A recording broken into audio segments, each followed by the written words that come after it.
Hello Africa, it is Thursday, the 16th day of November 2017. A very good evening and a warm welcome to your favorite Pan-African show, Bottomline Africa, right here on KTN News.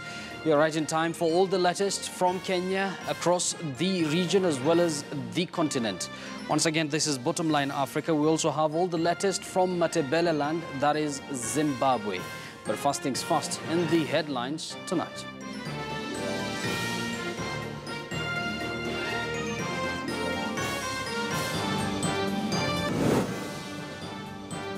No let-up in Zimbabwe as regional leaders move in to mediate a possible exit plan for besieged President Robert Mugabe. Kenyan Supreme Court judges retreat to prepare their verdict after 2 days of hearing 2 petitions challenging the October 26th election. The United Nations Security Council has approved an extended mandate with more troops to the Central African Republic.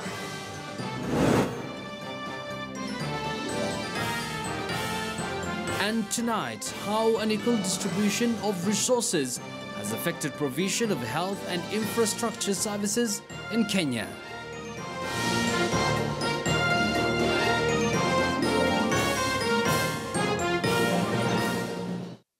Bridging the gap of inequality, that is going to form the basis of our discussion tonight. To help me dig into that conversation later on in the program is Abraham Rugo and Njoki Njehu. Abraham is the country manager, International Budget Partnerships Kenya.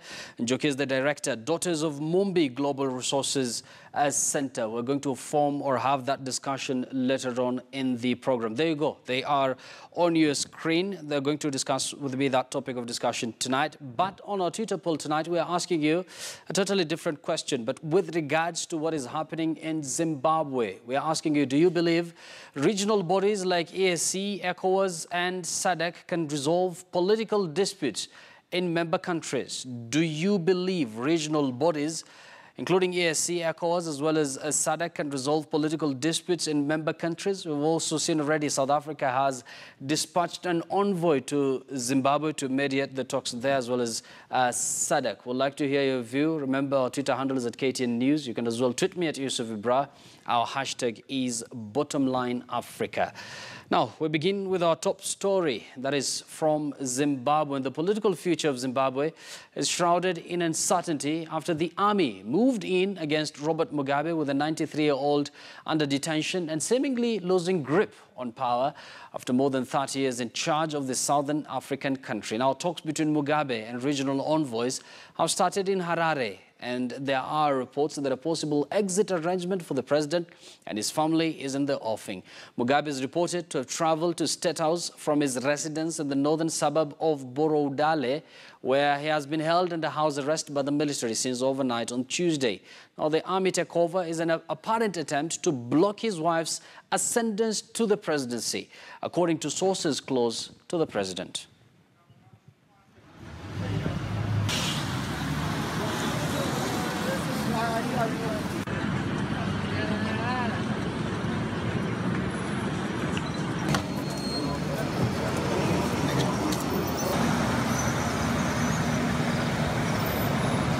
I try to use the constitutional route because obviously a coup attracts the attention and sanctions from SADC, from the African Union, from the international community. But to all intents and purposes, this is a military takeover, which is likely to lead to a transition. Whether or not this transition will be democratic or not is another question altogether. We need to remain calm, remain focused, and hope that this will lead to a democratic transition, to a stable economy and social and economic transformation. Hello, the turmoil there in Zimbabwe is still going on. Many people have been asking, where is Morgan Tsvangirai? And it seems he's now back in action. Now, the country's main opposition leader, Morgan Tsvangirai, has called on President Robert Mugabe to resign immediately in the interest of the people of Zimbabwe. Separately, Zimbabwe's former Vice President, Joyce Mujuru, called on Thursday for the country to become a land of equal opportunities. Speaking at a news conference in the capital, Harare, Mujuru also said any transitional government should focus on key economic issues facing the cash-strapped country. Mujuru was Mugabe's deputy for a decade and seen as the veteran president's likely successor until he fired her in the year 2014, accusing her of leading a plot to oust him. In the interest of the people of Zimbabwe, Mr. Robert Mugabe must resign, step down immediately in line with the national sentiment and expectation, taking full regard of his legacy and the contribution to Zimbabwe, pre and post-Zimbabwe. That there be a negotiated, all-inclusive transitional mechanism. I'm emphasizing transitional mechanism. And that the purpose and essence and nature and character of that mechanism be agreed upon by all national stakeholders. That there be comprehensive reforms for a free and a fair and a credible election to be held upon the full implementation of those reforms.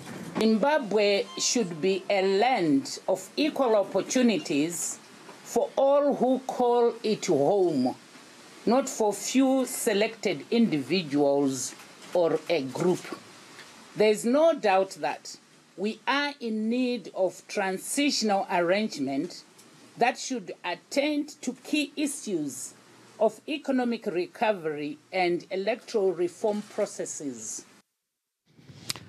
And still on Zimbabwe, because that is the big story happening in the continent, the head of the youth wing of Zimbabwe's ruling party publicly apologized on state television to the military, which has seized power, saying it aims to isolate criminals in President Robert Mugabe's entourage.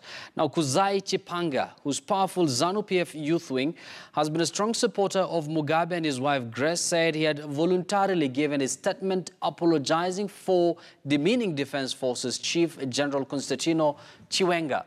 It was an abrupt about turn for Chipanga, who on Tuesday accused the army chief of subverting the constitution.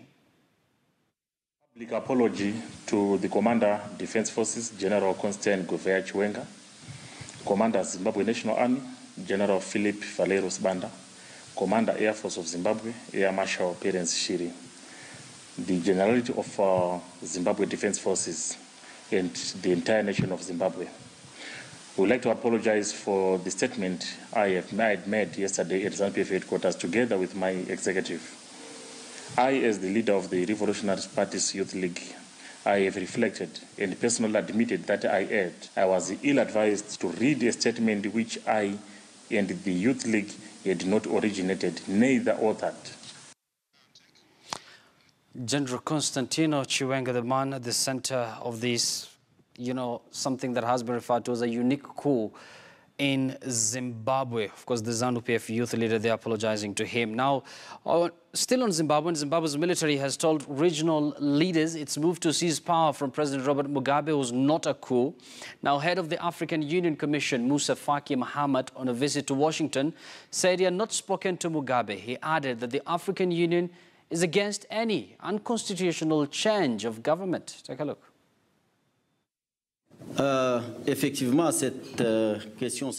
Indeed, this event took place as I was en route to Washington. We've been following the developments that are taking place. The military has reassured us that this is not a coup d'etat.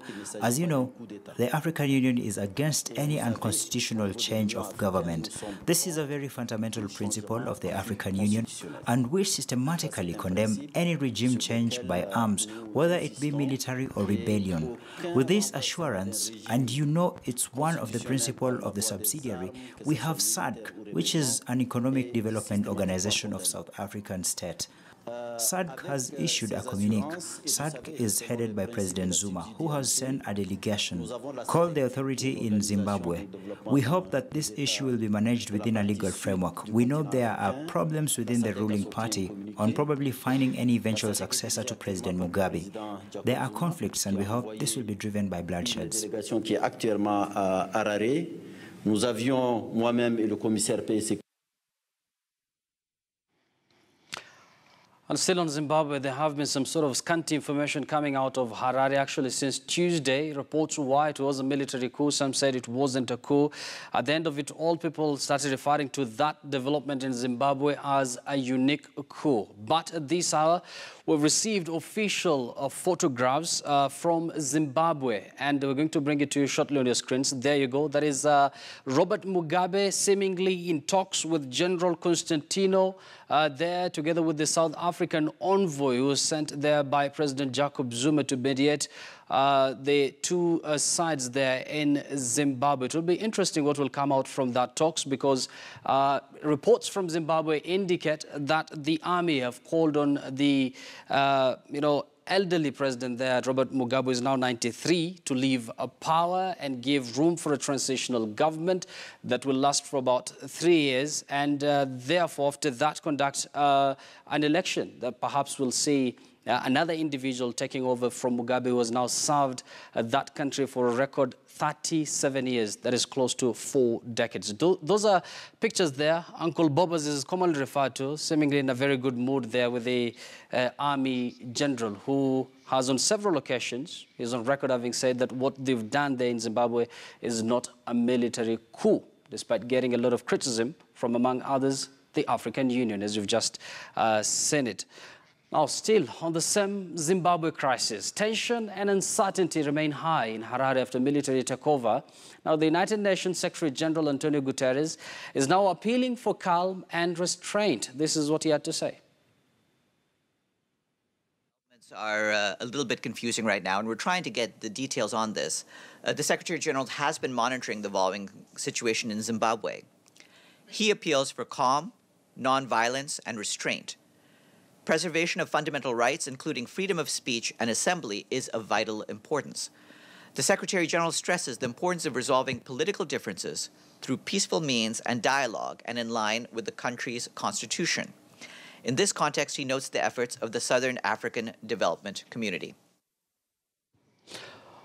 Well, last night on the program, we looked at the kitchen cabinet of Robert Mugabe, who's now 93, and he has vowed on previous occasions that he's going to defend his seat in next year's poll. There he's going to be 94 years old, but that seems not to be the case after the current development in Zimbabwe. And it's important to look at some key events in Zimbabwe's history. And let's begin from 1200 to 1600. That's a long time ago, and that was referred to as the era of the Monomotapa Empire, noted for international trade and gold mining, now a World Heritage Site. And from 1889 to 23, Cecil Rhodes and his British South Africa Company used British mandate to colonize what became Southern Rhodesia.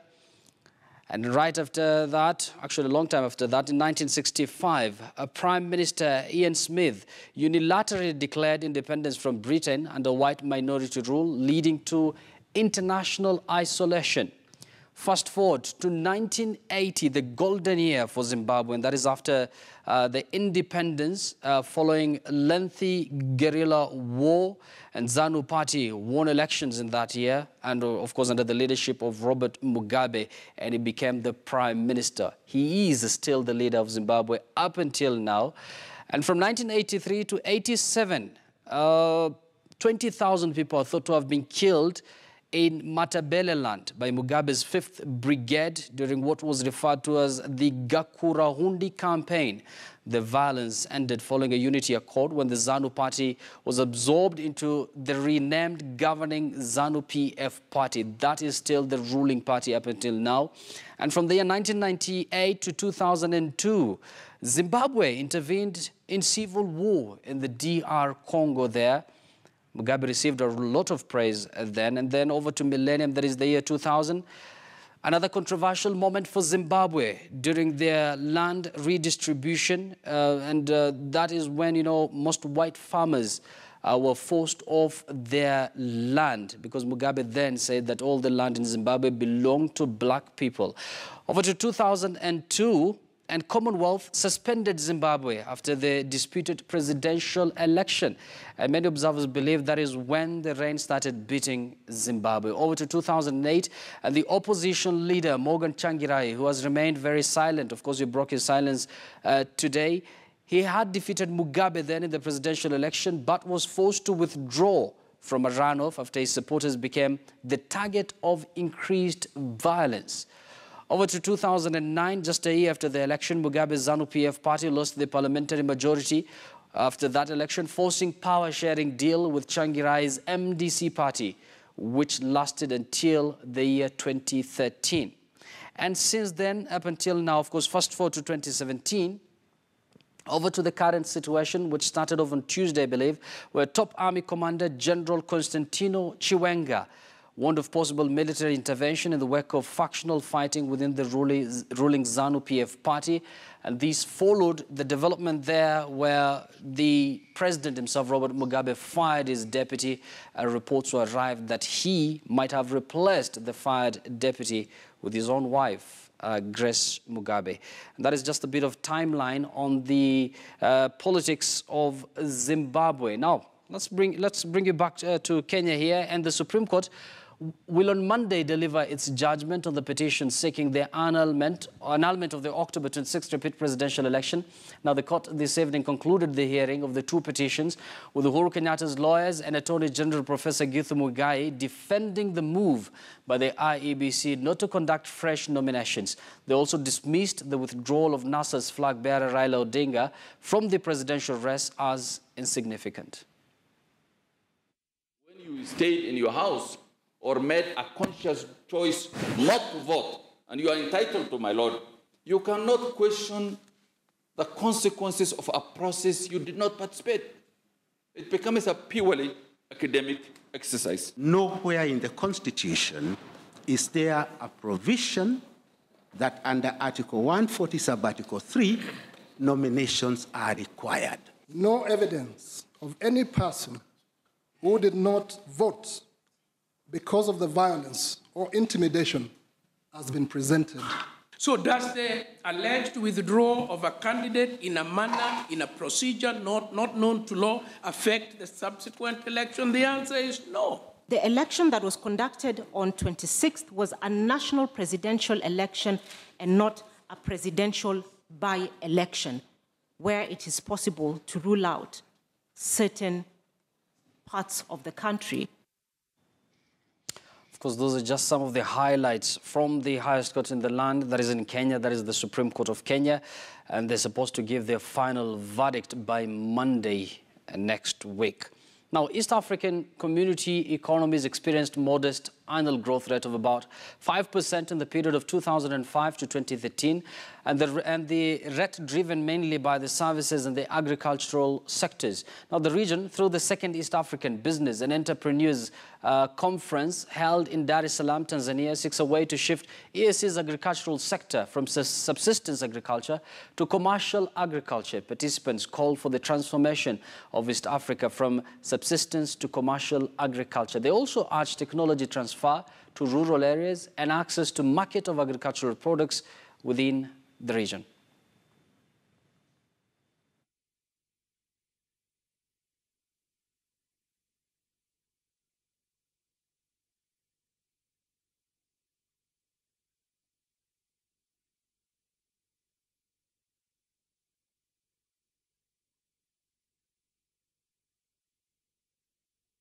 Of agriculture is still flat. We are not increasing, and we have other challenges which are new, like climate change.